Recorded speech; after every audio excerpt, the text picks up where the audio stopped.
Shalom semua, kita bertemu semula dalam Rapsodi Realiti Malaysia.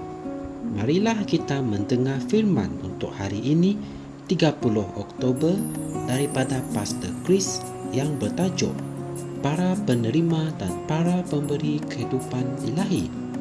Para penerima dan para pemberi kehidupan ilahi. Haleluya.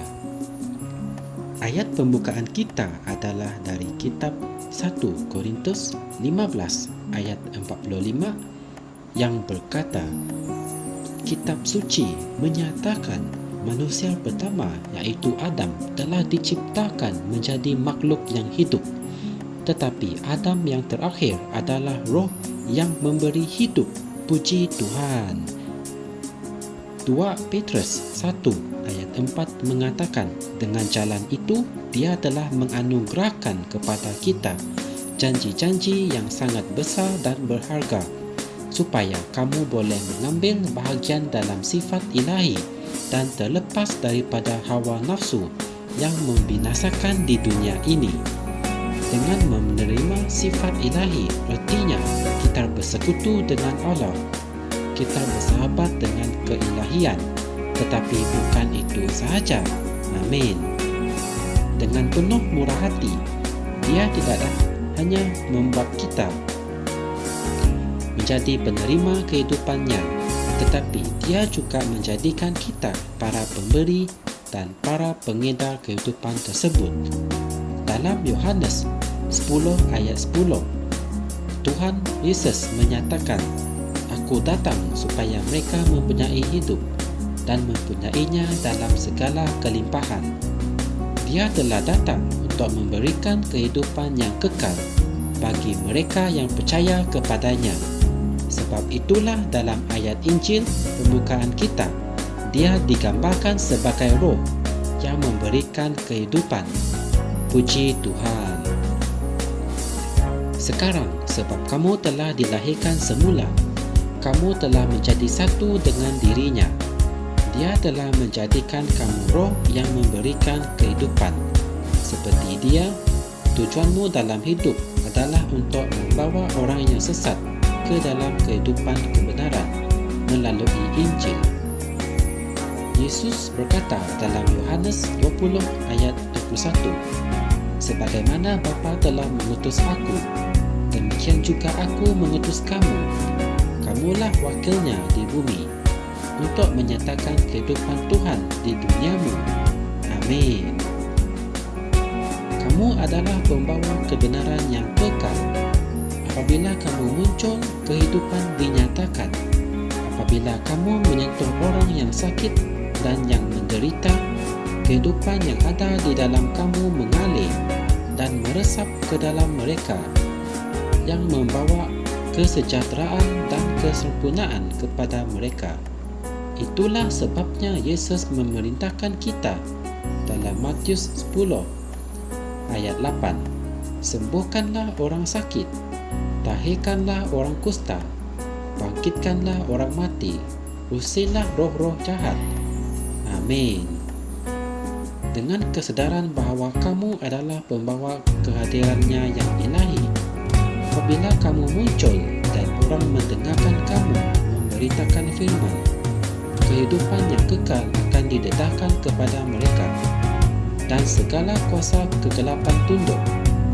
Alkitab mengatakan bahawa Dia membawa kehidupan yang tidak dapat dibinasakan kepada kita melalui Injil 2 Timotius 1 ayat 10. Haleluya. Marilah kita mengucapkan doa ini bersama-sama.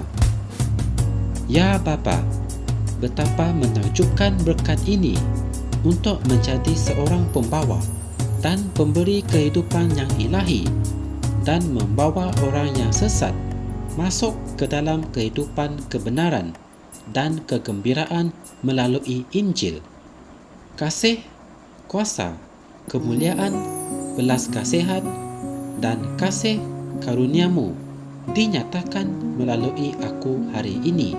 Dalam nama Yesus. Amin.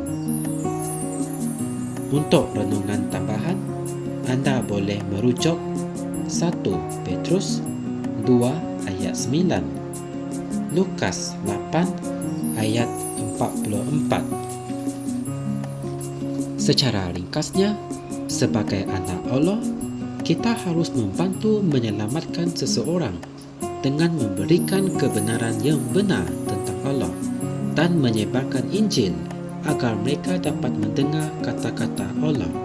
Puji Tuhan. Untuk mengetahui lebih lanjut mengenai firman ini, silalah tekan like dan subscribe Rhapsody Reality Malaysia. Semoga kita berjumpa lagi dalam segmen yang seterusnya. Semoga Tuhan memberkati anda semua. Amin. Kami percaya saudara-saudari semua telah diberkati dengan perkongsian firman dari Rhapsody Reality.